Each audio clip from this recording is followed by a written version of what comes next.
Total exhaustion from the week, of course, because what did Trump do? Can you even recall what happened this week? And that's going to be a big focus of what we talk about today, is what I have previously been calling the Firehose of vomit.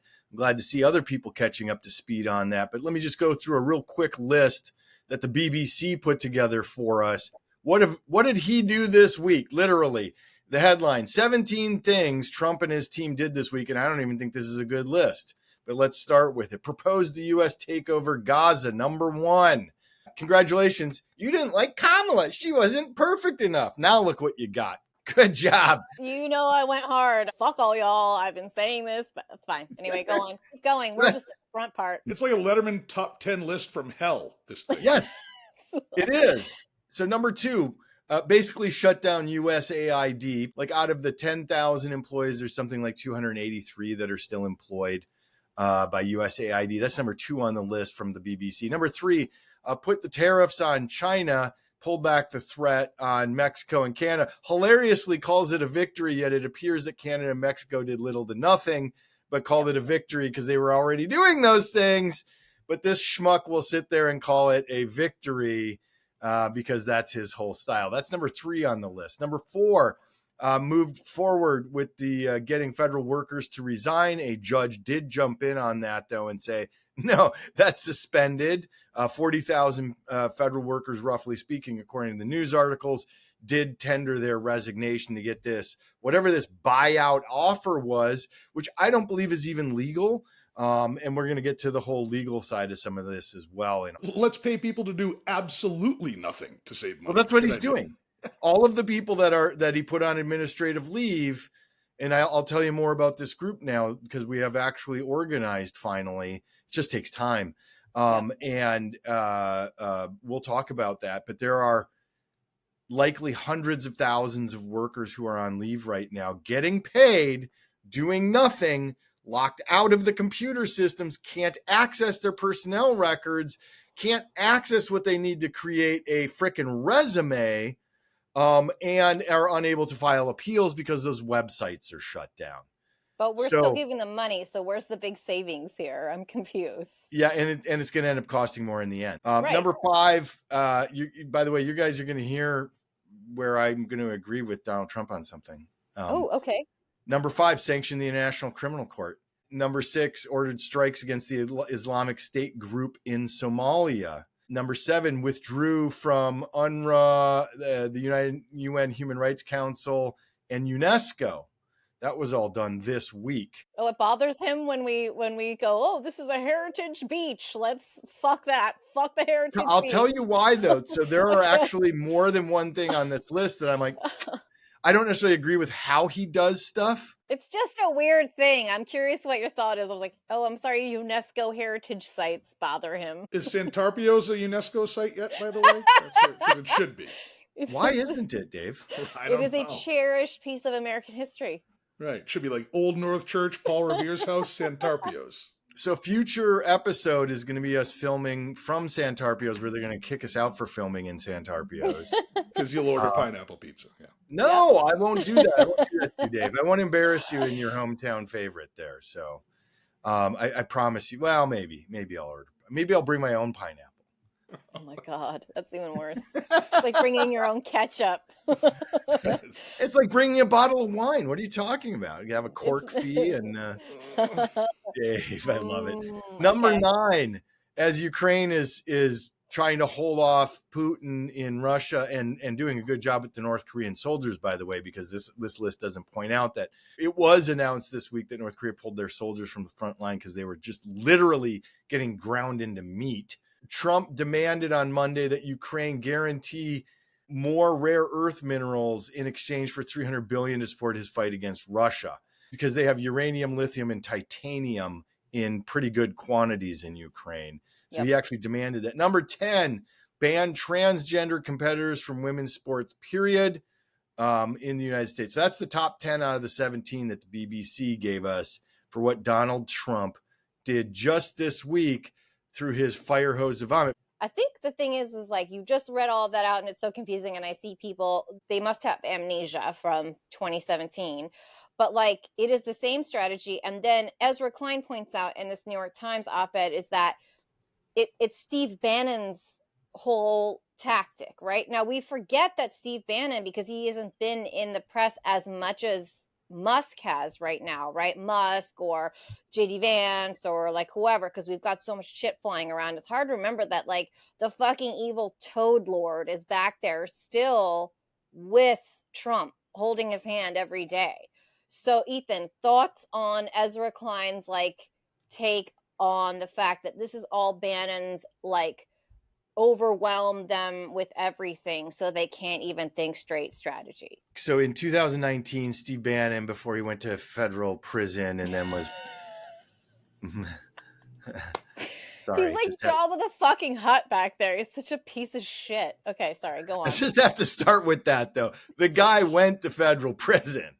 I mean, he was convicted in federal court for, you know, essentially swindling people out of money with his build the wall thing. Build the wall, yep. And that they weren't actually spending the big beautiful wall. The big beautiful wall. But back in 2019 on his podcast show or whatever we call it, he laid out the strategy. When we get in the second term, we're going to do so much. We're going to flood the zone. Yep. That it's going to make it impossible for people to keep up with what's really going on. And while they're distracted, we're going to get the real work done. Those were his words on his podcast. We'll get the real work done while people are distracted. And the real work that's being done is essentially, hey, I'm going to announce everything like the tariffs against Canada and Mexico. I believe that was part of the Firehose of vomit, the flooding the zone. Because again, Mexico and Canada, that got resolved and they didn't really have to do much, but it got everybody fired up because it's like, holy crap, that's our economy. Their economies were highly integrated. By the way, I just want to point out the idiocy of tariffs again, unless they're done selectively. I agree with selective tariffs. I really do actually agree that selectively using tariffs against China, for example, can be effective. Or if we're having an issue where another country is dumping illegally, which the World Trade Organization never does a good job of doing anything about,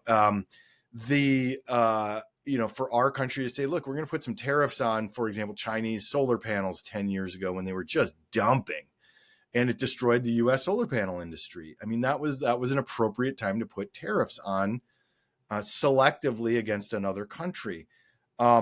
The issue is tariffs don't work. We know this. We talked about the Smoot-Hawley Act. What I forgot about was the McKinley whatever Act of 1890 that sunk the United States into a terrible... President William McKinley, not one of our He got assassinated later, right? Yeah, exactly. And but it put us in the equivalent of a depression in the 1890s because of global terror. And so, but that was part of the flooding of hey, we're going to get these people talking. While Elon Musk was busy tapping into the Treasury payment system, the Office of Personnel Management, locking everybody out of the HR systems for the federal government. We were busy talking about tariffs. We were busy talking about transgender athletes. Again, what is the number? I'm not saying it's right or wrong. I'm not even saying it's right, but I'm just saying for us as a party to focus on transgender rights, I support transgender rights. Right. But for us to spend more than a quarter of a second talking about it when the actual pillars of our democracy are being decimated by these people, I can't talk about it. There's 20, I don't know what the number is. I'm making it up right now, but there's 23 transgender athletes. How many athletes are there in the United States in NCAA schools? 510,000. How many transgender athletes are you aware of? Less than 10. Less than 10 Yep. out of 510,000? Yep. And it's twofold evil, though, because what it does is we shouldn't it makes it seem like the people who do care about their trans friends are being heartless when we're like, hey, the percentage is so small, like we can't give you that spotlight right now when the whole fucking country's about to implode on itself. Like, you won't have rights anyway because we won't have a fucking country. But at the same time, verbalizing that and saying, well, you're such a small percentage, then you are dehumanizing them again. So it's such an insipid, evil fucking thing that we have to couch it under, like, hey, seriously, like, we love you, we got your back, but like, we need you to not, I cannot worry whether or not your trans 18-year-old goes and it gets on the rowing team, because there will be no country to row in if we can't focus over here. So it's like, you can't win. That's exactly what happens when you flood the zone. And flooding the zone is a strategy that they've been working on and sharpening that tactic for years. If you want to understand the first few weeks of the second Trump administration, go back and listen to what Steve Bannon told PBS's Frontline in 2019. The opposition party is the media. And the media can only, because they're dumb and they're lazy, they can only focus on one thing at a time. All we have to do is flood the zone. Every day we hit them with 3 things. They'll bite on one and we'll get all of our stuff done. Bang, bang, bang. These guys will never be able to recover. But we got to start with muzzle velocity. So it's got to start, it's got to hammer. It's got to muzzle velocity. Muzzle velocity. Bannon's insight there is real. Focus is a fundamental substance of democracy. It is particularly the substance of opposition. People largely learn of what the government is doing through the media. So if you overwhelm the media... A record-setting number of executive orders. Everybody pardons. Violence, non-violence. Including assaulting police officers. Birthright citizenship. We live in unprecedented times right now. If you keep it moving from one thing to the next... So far, so good. Is this legal? If you give it too many places it needs to look. You've never been deported before? You got to fill. All at once. All federal grants and loans will be halted. Look, there is a purge happening. Frankly, unprecedented in its nature. Guantanamo. DEI. The Gulf of America. No coherent opposition can really emerge. It is hard to even think coherently. Donald Trump's first 2 weeks in the White House have followed Bannon's strategy like a script. The flood is a point. The overwhelm is a point. The message wasn't in any one executive order or announcement. It was in the cumulative effect of all of them. The sense that this is Trump's country now. It is his government now. It follows his will. It does what he wants. That he is limitless. So, people throw around the word Machiavellian, and Dave, I don't know if you can pronounce the name correctly, but it's Niccolo Machiavelli. I don't know how you say that correctly. That's good. That sounds good. The point is to rule, but it lacks any moral code whatsoever. It doesn't have ethics. It doesn't have a moral code. It doesn't actually care about anybody else other than your power and your control. And the thing is the United States, for our first 240 or so years, decided that we were not going to be Machiavellian. And especially after World War II, because in the 1930s and 20s, we had some real dark moments. And there was a real gentleman's agreement, shaking hands, but nothing in writing, that we were going to stay away from a lot of that kind of rhetoric and work post World War II, because we just survived World War II, where that was what literally led us into the death of tens of millions of people around the world. And then what happened is in 2015, when Trump came down the golden elevator, he threw it out the window and people buy into it. And that's why there was a quiet agreement that we were going to stay away from Machiavellian politics in the United States.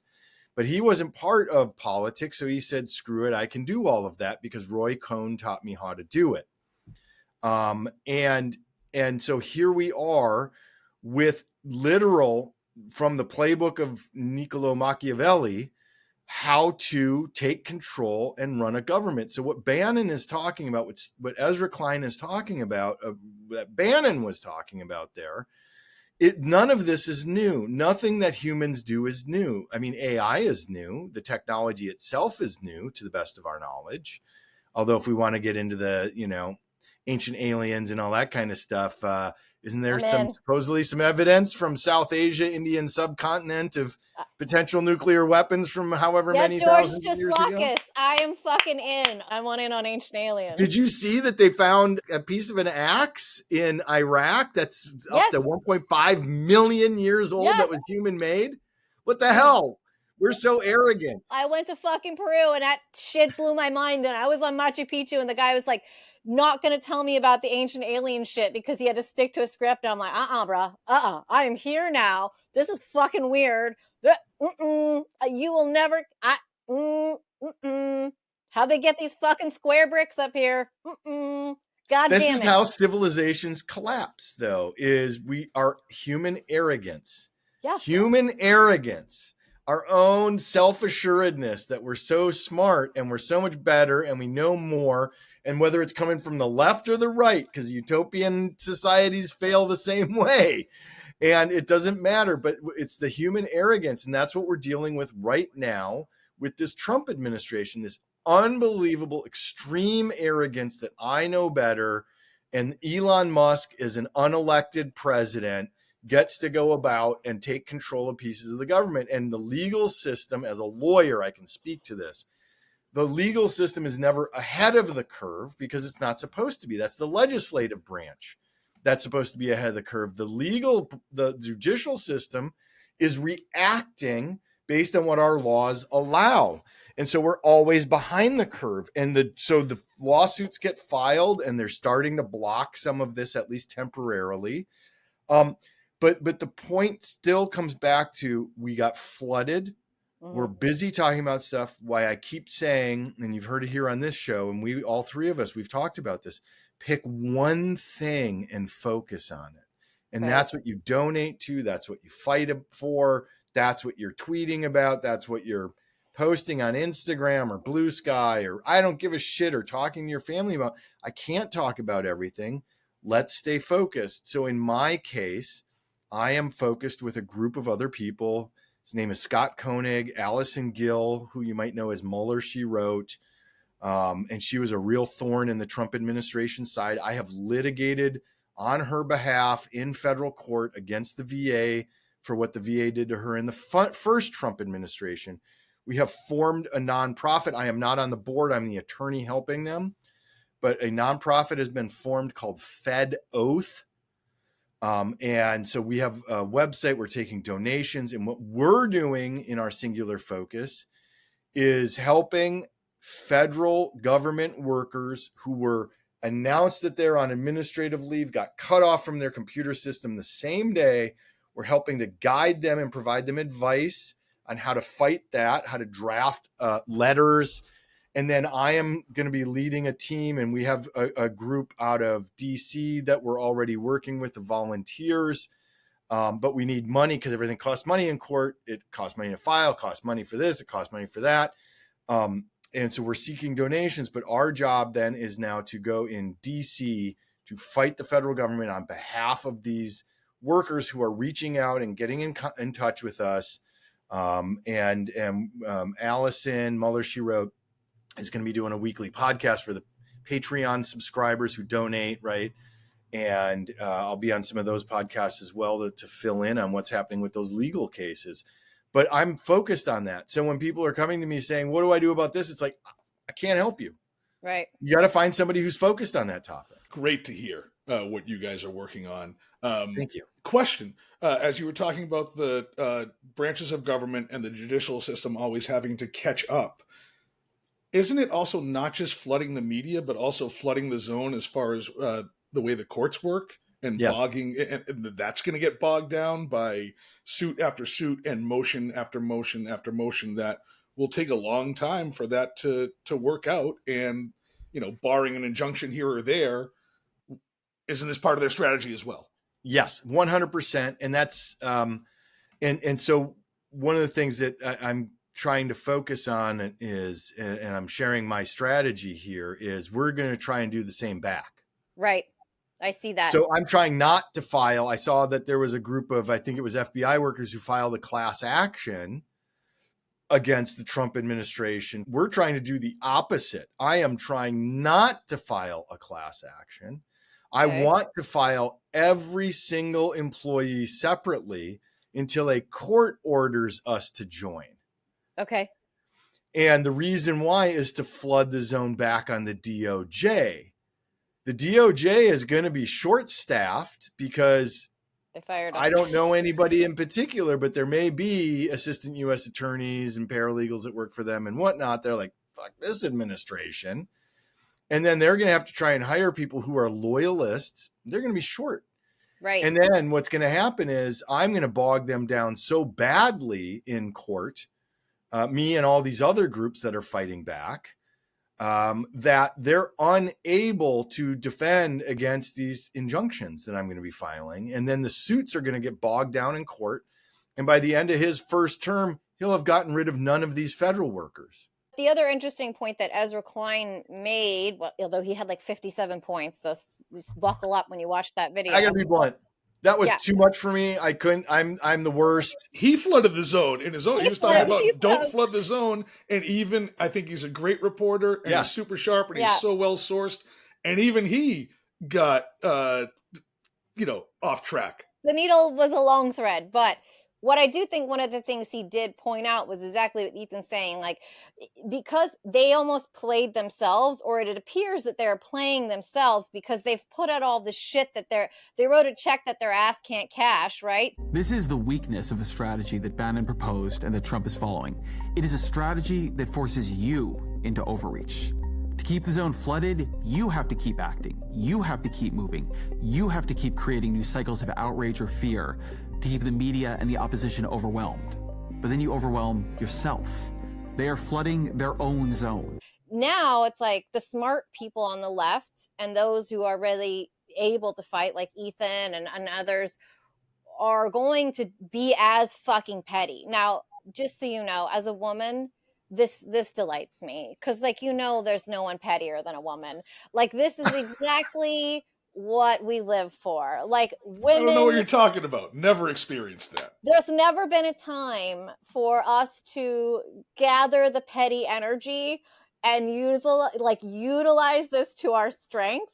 And I, for one, would like to be president of the petty club. Like, however I can empower Ethan to get petty as fuck, I am fucking here for it. Like, I was born for this fucking moment, okay? This moment in time is now. And a lot of women agree with me. If you want to get fucking petty, you just fucking wait. Number 2, men have said for centuries of being men that they can't do more than one thing at a time. Whereas women are multitaskers. We are fucking ready, man. Multitask this. We are so fucking ready for this fight. You've just brought petty and multitasking to the forefront of what is required. We are fucking here. We are here. However I can assist you. You want me to fucking make the dinner and file a fucking claim and call the congressman and fucking get some...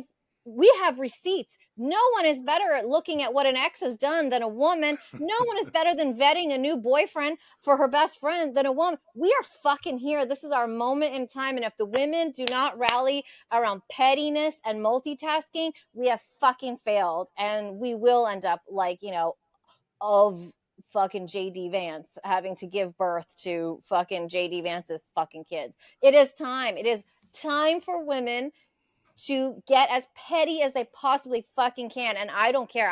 I'm suited up and ready to go. Captain Petty, at your service. I can't wait, and I will follow you for about 10 seconds until I get distracted. Exactly. Yeah, I mean, there's a tiny object over there. I have no idea what you're talking about. Let's get back to Ancient Aliens. You want to talk Ancient Aliens? Good. You want me to look up some shit on this? You want me to remember Luigi is still there? I don't forget about fucking Luigi. I see him every night in my goddamn dreams. I am ready for this fucking moment. I'm ready. I've never been more ready. I can have 10 threads happening at one time. You just tell me where to point. By the way, do you think, to borrow from a comedian, Brian Regan, whom I love, do you think those ancient aliens are looking down going, oh, they put that motherfucker in? Yeah, they put him in charge. Oh, dude, no problem. We can take it all over in a second. Yeah, we can do whatever we want down there. Yeah, they rule the whole planet. They rule the whole... Yes, they rule the whole planet.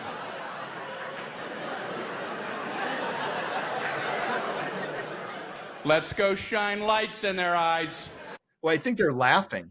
Yeah. I would like to say to the aliens, please come get me. Just don't put me on Mars with Elon Musk. Get me the fuck they're out not of going to here. come get us, though. That's the whole point. The aliens. Why would they? Right. We're like an experiment to them. They're like, what assholes? We fucking taught them all this shit. What are these fucking losers? Did you ever have one of those ant farm things or see one of those ant farms? You know, that's us to the aliens. We're the sea monkeys. We're like fucking brine shrimp, and they're like fucking idiots. Yep. Like, honestly, I'm so embarrassed, but I want to talk to you guys about something just that I think is really important too, and that is smug liberalism is about to be tested. Okay, at no other time in the world will smug rich liberals be tested than now, because for so long rich liberals and smug liberals have had a pass on getting any skin in the game, right? It's always been people who like make less money like me, that are single parents or women of color or people of color that are like in the fucking fight, right? We're down here, we're out here like, you know, fighting and with our fucking pitchforks and whatever. And rich liberals have been able to be like, I stand for their cause.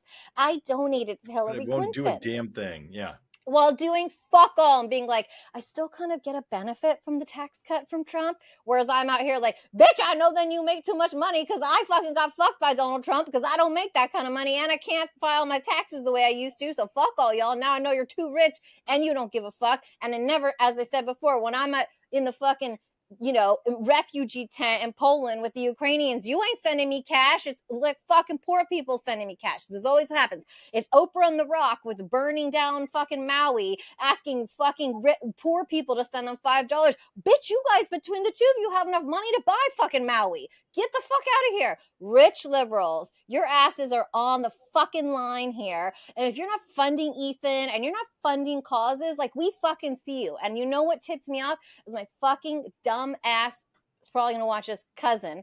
Fuck you. White guy in fucking Washington, sitting on his fucking white fucking privilege, being a white guy going, hey man, enough politics, okay? More peace, less politics. You know what, motherfucker?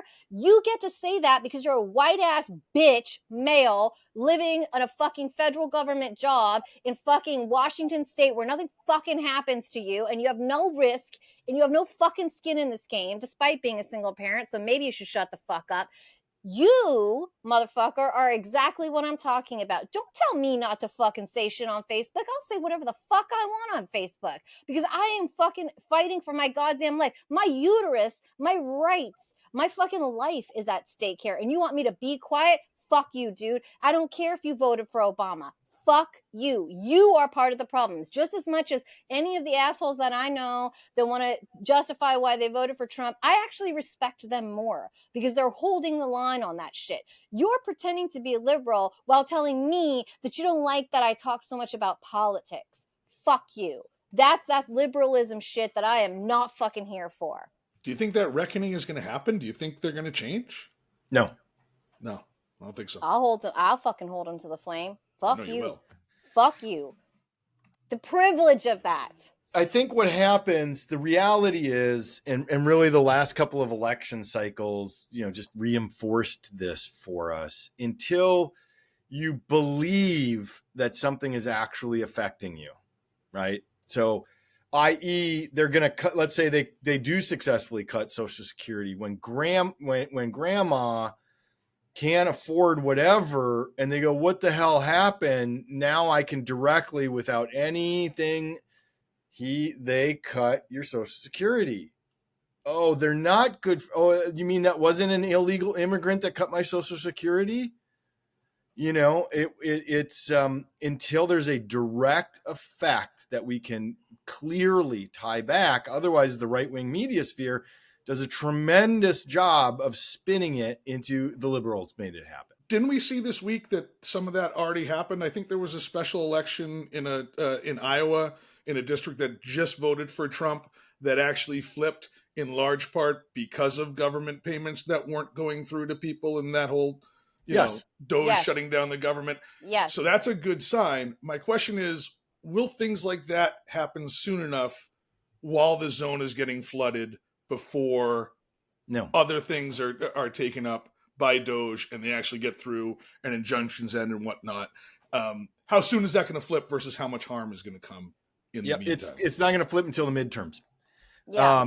And that's what they counted on. That's why they were smart to move fast. I'm not saying smart that they were right. I mean, smart from their perspective, right? They effectively moved very quickly. They did exactly what Steve Bannon laid out. I know he had talked about that in his podcast. I remember hearing about that originally way back when. And the issue is right now. So for example, I want to talk about two things that kind of really tie into what Dave just brought up. One, consumer sentiment just dropped. It's lowest since July of last summer. So as soon as Trump started acting with Musk and Doge and the threats of tariffs, consumers are recognizing it. They have to feel it. And once they start feeling it, that's when you're going to start seeing more happen. Number two, in the news this week, talking about flooding the zone. Many United States senators were talking about the fact that they're getting flooded with calls to their offices that why is Elon Musk able to do this? He's not elected. He's doing stuff that's not legal. They normally get the switchboard at the U.S. Senate office was getting something like 40,000 calls a day, where the normal number is something like under 1,000. Yeah. And it's almost all about Musk and Doge. And a good majority of that is women like me, petty ass bitches living in our moment in time. Because when you ask a guy to call the fucking congressman or the senator, I would say a few do, but I fucking called Cassidy. I mean, you guys would, but I mean, literally, I'm doing a podcast with two of the exceptions to the general norm of this, where like you guys would call. I called Cassidy. I was like, listen, bitch, I don't want fucking RFK. And you're the only one that's saying you're out there fucking questioning this guy and you're a goddamn doctor. Well, that didn't obviously go well, but like, I that kind of stuff does matter. And I don't think we've had it in a while, right? Like it's been a minute since we had to flood some fucking phone lines. By the way, letters. Did I ever tell you this story? I worked with somebody, this is 20 some years ago now. And this is 20-year-old information. I'm sure the number's adjusted since then. But essentially a phone call was worth, let's call it 1 point. Okay. A form letter was worth 1 point. A phone call was worth 2 points. And then when I say form letter, email. You get those things. Yes. Click here, we'll fill it in and automatically send it. They're like, that's 1 point. Did a few of those. Phone call from a constituent was 2 points. A handwritten letter was 5 points. Huh. Well, while I'm writing my Valentine's card to Luigi, now that we have his information, I will fucking write some handwritten letters because I love handwritten letters. And I, again, was made for this moment. I am Gen X, so I still remember how to write in cursive.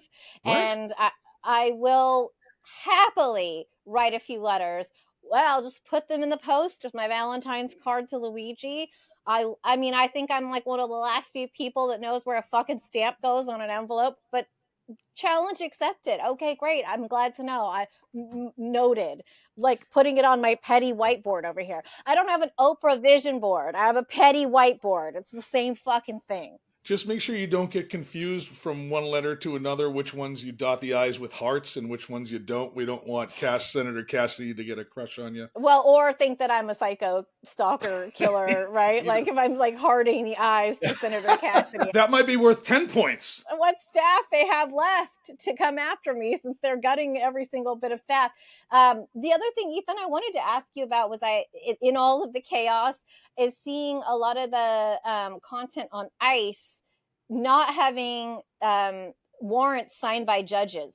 The ICE arrests and the people that are documenting the attempts to arrest them, they're smart enough to know that now if the judge hasn't signed the warrant, that this is not a thing. This is caught wildfire. What are your thoughts on how that's going down? Well, if you're coming onto private property of any kind, they're asking to look around whatever, or for you to answer questions. Yeah, they have to have a warrant. You don't have to answer, right? That's our Fourth Amendment rights.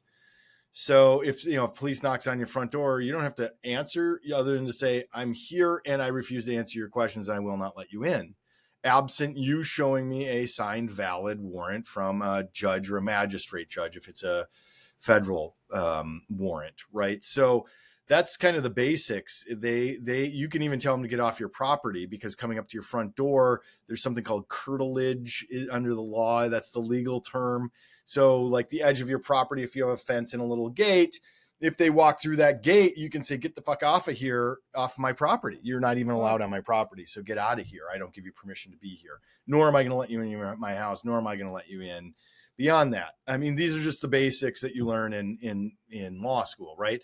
Now, if they're showing people unsigned warrants and they're entering property, I mean, if I practice this kind of law, which I do not, but I would be objecting and saying that the way that they even got my guy is no good. The problem with immigration is once they have you, whether they got you properly or not, if you're not here with proper documentation, you will be sent away. I mean, it's just that simple. So the key is you're not required to answer questions. However, there are circumstances where you are required. So if you're operating a motor vehicle, okay, this is the one that makes me insane. Every time I see these idiotic videos, you are required to produce a valid ID. You are required to answer basic questions from the police officer. That you are not free to operate a motor vehicle on a roadway in the United States of America. Right. You must provide ID. You must answer the question that the officer is asking. You must give your real and legal name to the officer. You can be arrested and charged if you don't do that. It's like going to the airport.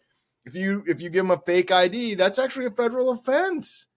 You must subject yourself to the search at the airport. So how do you combat being pulled over by these guys that are pretending to be ICE agents? Because that's the other thing that happened that got uncovered, was like that these fucking clowns that are acting like they are blocking traffic with their trucks and scaring the shit out of basically Latinos in trucks as well, or Latinos in cars, and then coming up. Like, what is a good thing to ask somebody who is saying that they're ICE to be able to prove that they are, just so that people would know that? They have a badge. They have a badge with an ID number on it. But the other thing I would say if you genuinely believe that this might not be a legitimate whatever that's going on with police, this has happened many times over the years, particularly to women.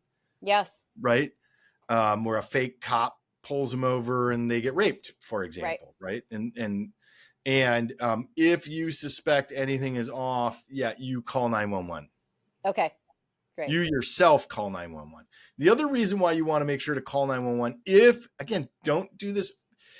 If you know that that's a, Los Angeles police officer, that's an LAPD cruiser because it's got a number on it. The guy's wearing the official uniform with the badge. Don't call 911 just because now you're abusing the system, right? Which causes its own problems. We need a functioning 911 system. Right. I don't know if you guys know, but we had some issues with that here in LA over the New Year's. But if you suspect that you call 911, the reason it's important that you call 911 is if there's a pattern of conduct happening that's recorded in the 911 system and the feds can investigate. Now, granted, I know you're going to say that's the Trump administration, but your state has police. So every state has, like California has California Highway Patrol. That's our state. Minnesota has something called the BIA. It's like the FBI, but it's for the state of Minnesota. So everybody has these different investigative arms at the state level as well. So if something's happening with the local police, local militias, local hoodlums, that's how we catch them, is by you calling 911, reporting, etc.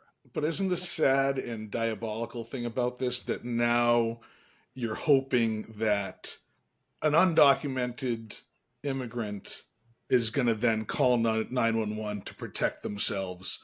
Especially if we're talking an undocumented immigrant who's done nothing else to doesn't even speed or anything like that. Right. Just a credit to society, undocumented. You have to then rely on them to have the faith to call 911 to get themselves out of a situation and essentially call the cops on themselves. during the Trump administration. That's a heavy lift, and it's really sad. Right. It really is. It is. I agree with you. It's terrible.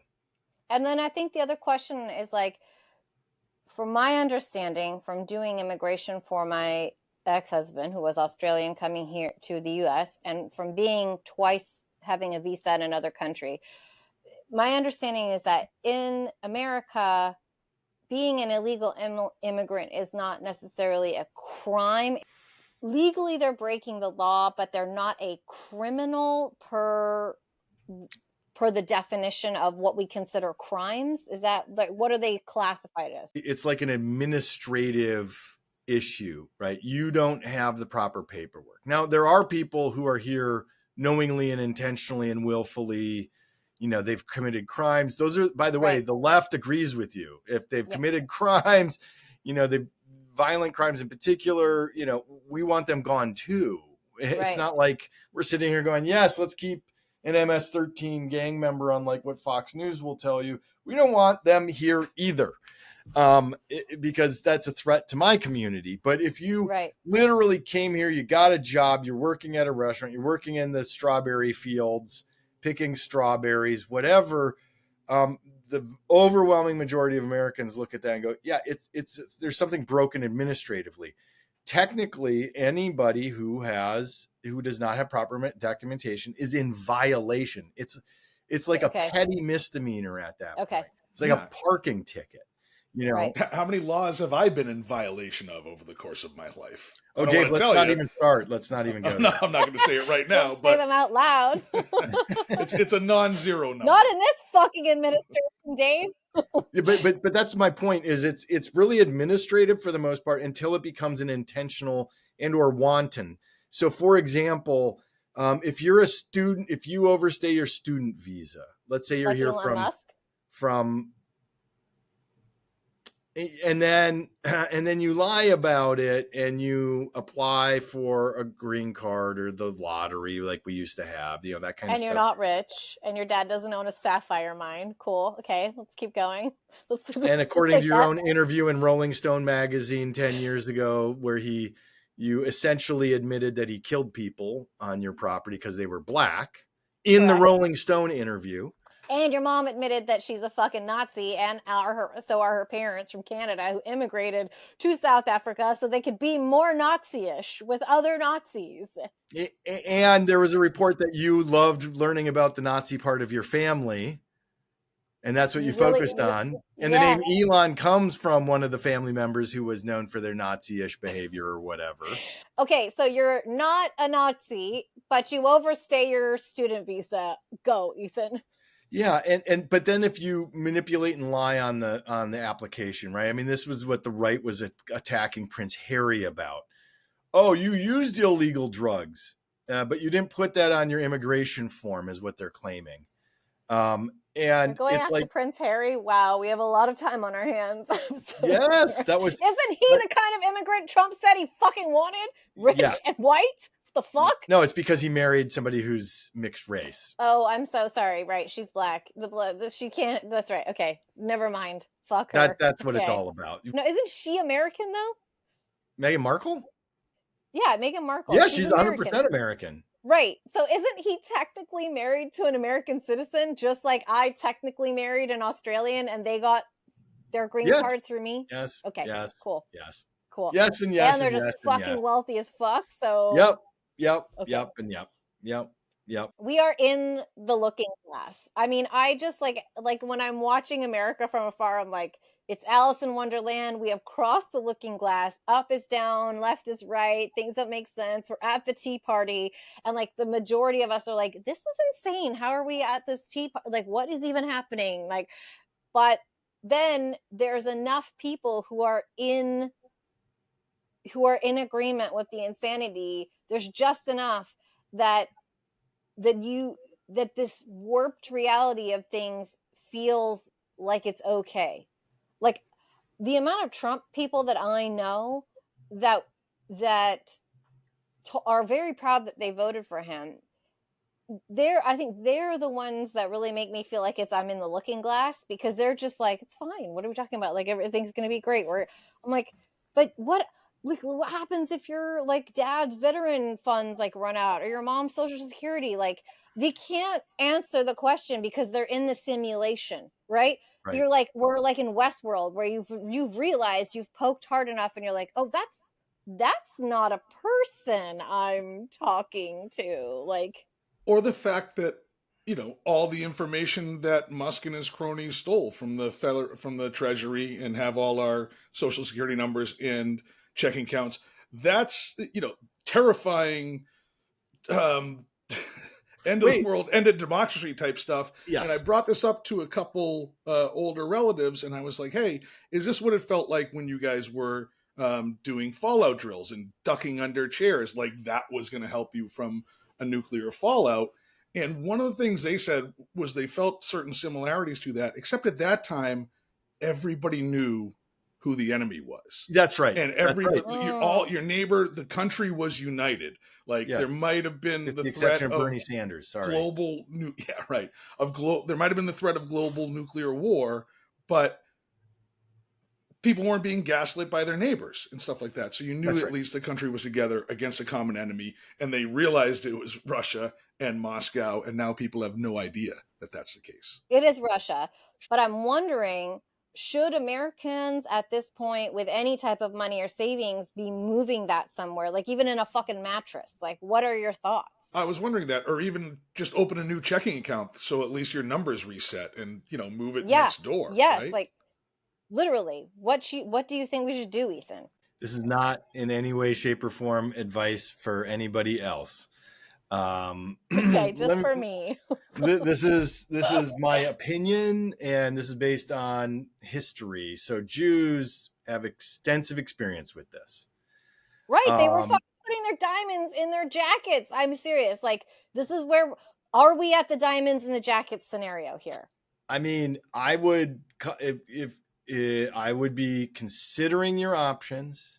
My advice, generally speaking, that I would do for myself only, okay, is I would make sure that I have somewhere between $1,000 and $10,000 in cash that I keep, handy. It's like a go bag. We were talking about go bag for earthquakes and stuff. So I would be keeping, if I really believed that shit was about to go down. I was just doing genealogy yesterday. My mom is in town, and we were doing research into our Jewish family, in Europe, and it all ends around 1850 because Jews weren't people. So, and so our records weren't kept, but it's like, okay, but we know what our people did when they fled, and some of them waited way too long, by the way. And so we believe that there's a chunk of our family that did die in the Holocaust. It's $1,000 to $10,000 cash. Okay. It's a handful of. So speaking of South Africa, so do you remember that it was Richard Nixon that got rid of the gold standard? Yeah. Yes. So before then, it was illegal to own gold in the United States. Remember that? Yes. Before? Yes. Everything was more than an ounce. So what I know that some of my family had buried in a safe in the concrete in the basement. Yeah. Were Krugerrands, because those are 1 ounce gold coins. Okay. So you don't want bars of gold because it's too heavy and difficult to transport. But if I have the coins, just like high quality diamonds are very fungible and transportable without detection.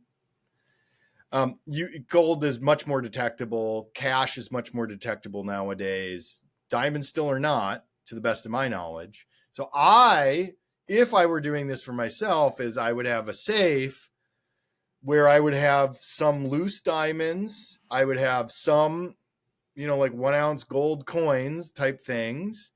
And I would have between $1,000 and $10,000 in cash. Where you move it globally, I think becomes less meaningful. I think you get into the foreign exchange gambling game of, should I keep it in France? I'm not I don't play. I just wanted to get some of it out, so I had it here, so I could pull it out of my French bank account. Yeah, make sure you have access. Yeah, I mean, But I got to tell you, I would make sure I have some cash and I have something else of value as well. It's interesting how we can learn from our elders on this, right? Like people who lived through horrible things like the Holocaust or the Great Depression, World War II. My grandfather did the same thing. He had gold and silver buried in the crawl space of his house that we, wound up digging up after he passed, but we knew it was there, and he always had it there just for that reason. Somebody who lived through World War II and the Depression, and his relatives had fled from Eastern Europe. So myself, I'm just going to bury some vacuum sealed Centarpios, so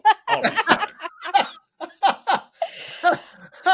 I love it. I love it. It's weird to think that that would be worth money, by the way. Worth its weight in gold. Yeah. Yes.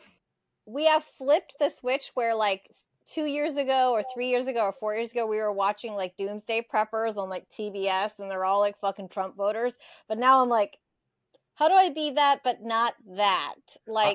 I've always been I'm not trying to be a weirdo, but same, which is why when I saw this was going on, as soon as I got the things, I was like, oh, fuck it. Hold on. I got to get some of my cash out of there, because I can get the cash out of my bank in France, but I'm so far, I'm far away. I can't even go to a Wells Fargo and pull out my own cash, and I'm limited in France what I can pull out per day. So I have to do a transfer so that I am the kind of a lady that has it's in the mattress, or whatever. I don't know why I think that probably just because I'm a single mom and I've had the rug pulled out from underneath me working in radio for so long. It's not a guaranteed gig ever. That's right. I can tell people who are financially secure by the way they behave or their lack of, and then I can tell people who are smart and paying attention. I'm just certain friends of mine freaking out, and I'm just like, okay, well then these are the steps you need to take. Start putting cash, you need to have some cash on hands, right? I remember even my friend in LA called me up, and he's gay, but he's my gay uncle, right? He's I'm worried about you. I'm like, okay, why are you worried about me? What's going on? He's like, we're gonna have a big earthquake. He's like, I need you to have a gun, and I need you to have a safe with some cash in it, and we gotta have a plan, because I'm in West Hollywood, you're in Mid City, and we got this big earthquake that happens, and we got the tar pits right up underneath us. There's gonna be fire and shit, and all this is happening.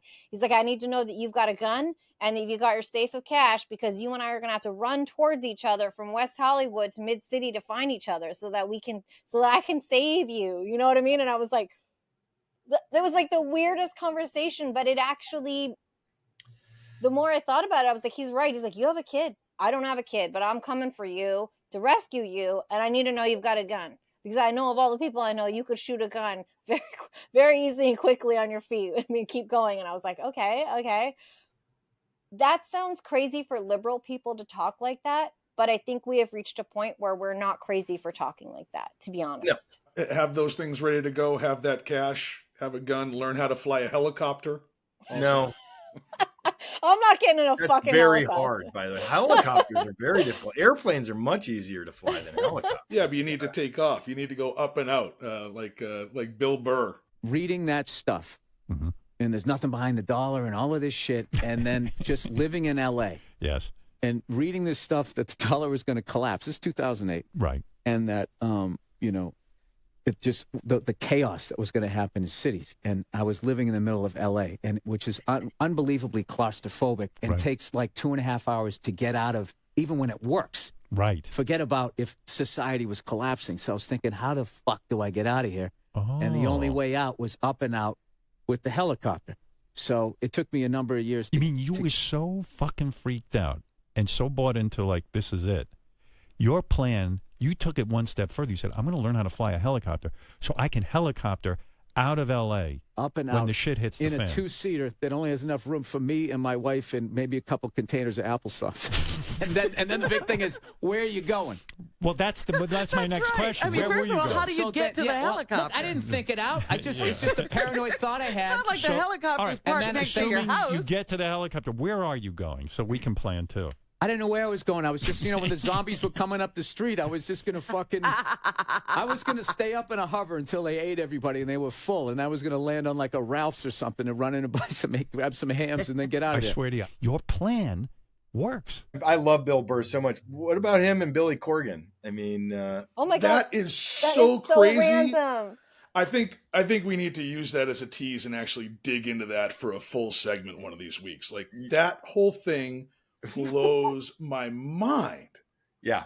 And Howie Mandel pissed off Bill Burr pretty badly, surprising him with Billy Corgan on the show. Yeah. Oh, that was so ridiculous. It's weird because I have a half sister that sprung up in my life. Like, I was driving home from my grandfather's funeral with my dad, stuck in a car from like Vegas to LA, and my dad's just like, "I have a daughter I didn't tell you about," and I was like, "What?" I'm like, "Sorry, what?" He's like, "You're not the oldest," and I'm like, "Okay, cool. I'm trapped in a car with my dad. What am I going to do? Like, he's going to drive us off the road if I freak out, right?" So I just was like, okay. But it wasn't quite that level, because my dad's love child from when he's 18 with his 18-year-old girlfriend who we couldn't be allowed to marry, who my half-sister is, so much older than me, that it's not like he cheated on my mom while he was on the road. Right. And like the whole Bill Burr thing, I was like, this poor fucking guy. Let us do a segment on that, because I have a much worse one in my family's history. Wow. When I was watching the Bill Burr thing initially, I was really thinking, is this actually real in terms of like seeing the first clip and then where it was reported? And it sort of trickled out in terms of where it was actually reported online. But that initial clip, I was like, this has to be some kind of troll joke. But Bill Burr isn't Andy Kaufman. He doesn't do that kind of thing at all. No. And then when it sunk in that like, this is real, blew my mind. What the hell? I love Bill Burr, though. I don't always agree with him, but his comedy is great, and he's so funny. All right, so back to the world of the Trump flood the zone. Please, I can't say this enough. You got to pick one, maybe two things if you're capable of it. Crissy, I know you're a multitasker. Great, you can pick 5 things, but what are the two, Ethan? What are the two that are the most effective? Because like at this point, let me just say this: like, I flipped out about the Gaza thing, but that's Lord even knows you can't do anything about it. There's nothing about that I can, right? Literally, you have no ability to affect it. Right. So what are the two, in your opinion, most effective things that you can do, that you can be a part of? The federal workers, I think, are a big deal. So whether it's FedOath or any of the other groups that are out there fighting for the federal workers, I think that's a big one. I think most importantly right now, too, the other one that's very, very important is to campaign and support the groups that will fight for Social Security, Medicare, Medicaid. Okay.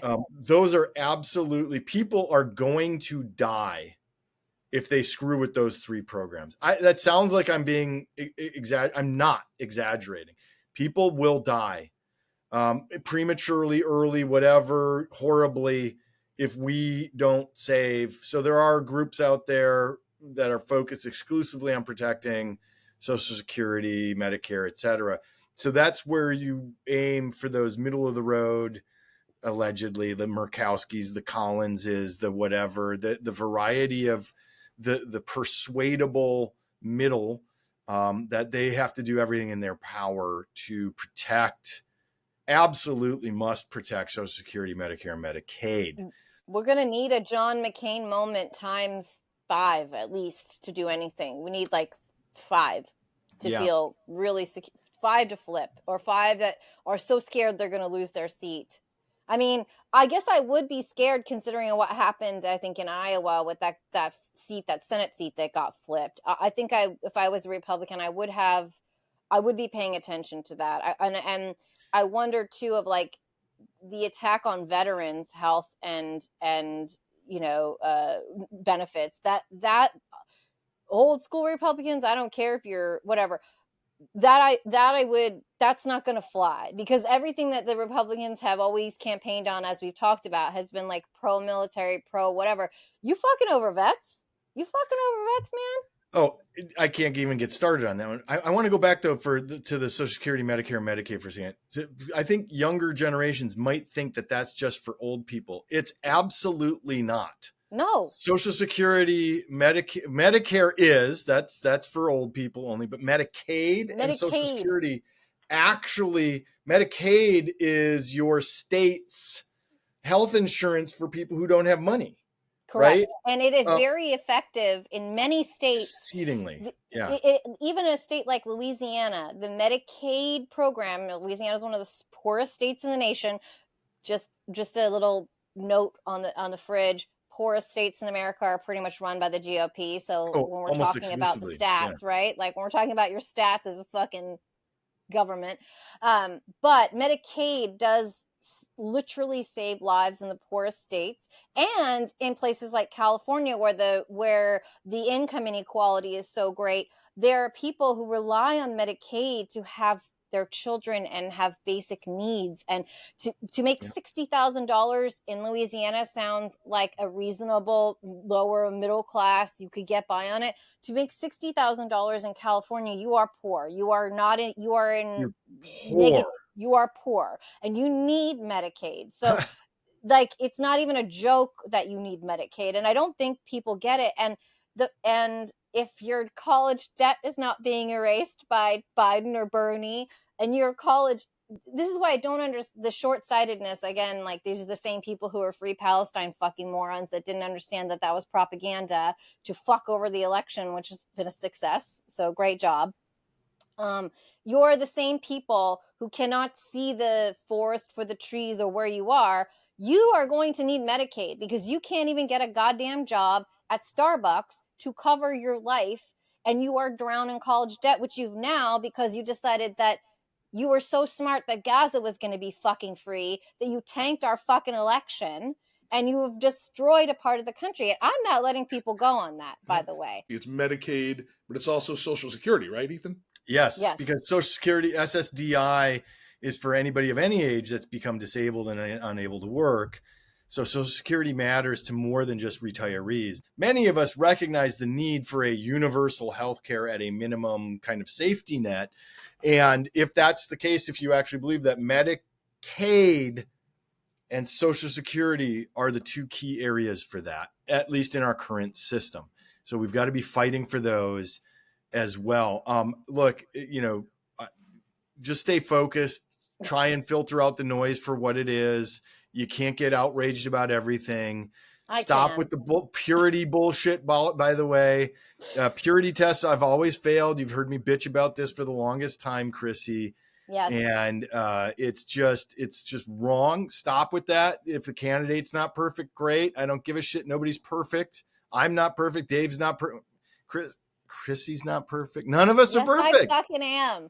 By the way, just don't let anyone tell you Snap isn't one of the greatest benefits and $1 for dollar return in our investment on our country. And the majority of people that are on Snap are white. So tell a fucking friend, because Snap and WIC are the two key things that you can also lump in when you're talking about this, and they impact white Americans more than any other fucking race. There are more white Americans who receive SNAP and WIC to have their children and to get lunch and food, and if those go away, you aren't punishing Black people and Mexicans on welfare. You are punishing your self-owned. I think that like the white people don't realize they're in this. And I just have to I'm a white person, so I can stump for white people and say y'all are fucking stupid. Y'all are fucking self-played on this, one for one, because what happens with SNAP and WIC, it just goes back into our economy. You can't buy drugs, you can't buy cigarettes, you can't go gamble it, you can't do anything with it. You are literally just purchasing food for your survival.